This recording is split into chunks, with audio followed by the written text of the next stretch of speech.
for today's vlog mga repa ay kakain na naman tayo ulit sa labas. At syempre kasama ako ulit ngayon ang aking mga masisipag na katrabaho.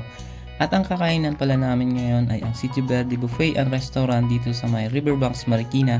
At ito pala isang Filipino Asian buffet. Bali ito nang nakasanayan namin pag malapit na kami sumahod ay magsiset na kami ng date at kung saan kami kakain. At ngayon nga ay dito kami sa Sitio Verde Riverbanks mga repa. 4 ng hapon pagka-out namin ay umalis na kami. Bali nakisakay na lang ako sa sasakyan ng kawork ko tapos yung iba naman ay nakamotor.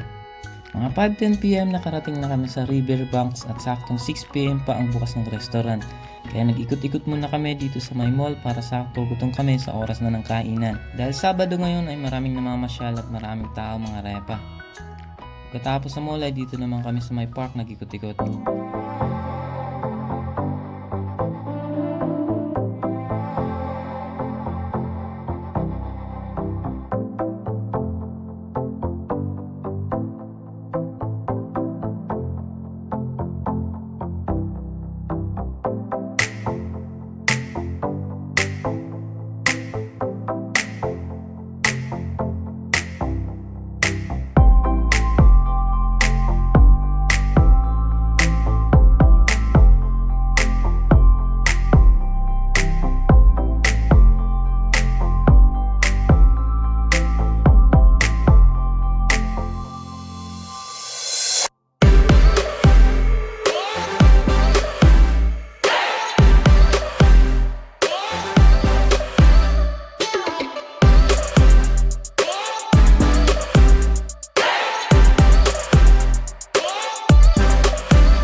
5:55 PM ay pumunta na kami sa restaurant at marami na rin mga nag-aabang para sa pagbubukas ng kainan.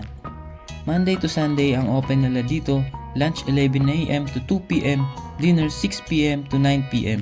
599 pesos ang rate for adult, 479 naman pag PWD and seniors at 499 pag kids.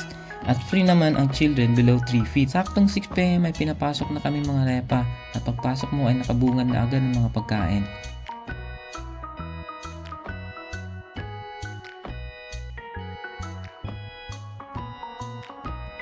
Umakyat muna kami para ma-set up ang table namin at makikita dito na malawak ang second floor mga repa. At nung naset na ang lamesa namin ay bumaba naman kami para kumuha ng mga foods mga repa.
Nang nakakuha na kami lahat ng pagkain, it's time to eat mga repa.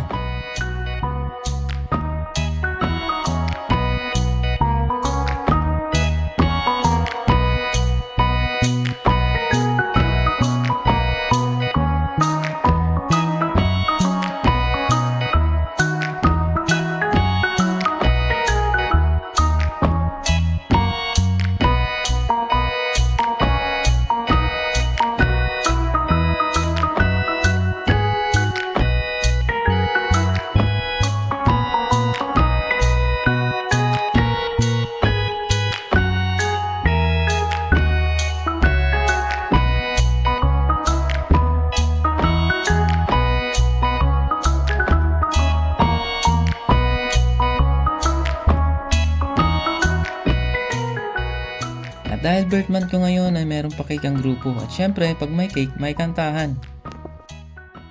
Happy birthday, happy birthday, happy birthday to you. Tama na. Okay. Salamat sa Disgaya Group of Companies. Sana marami pang flood control ang Apurahin na. Thank you. Apurahin natin. At pagkatapos namin masulit ang kainan, kwentuhan at makapagpahinga ay bumaba na kami para mag-bill out. At hanggang dito na lang muna ang ating kainan vlog mga reba. Kita-kits sa susunod na mga video na i-upload ko. Whoop!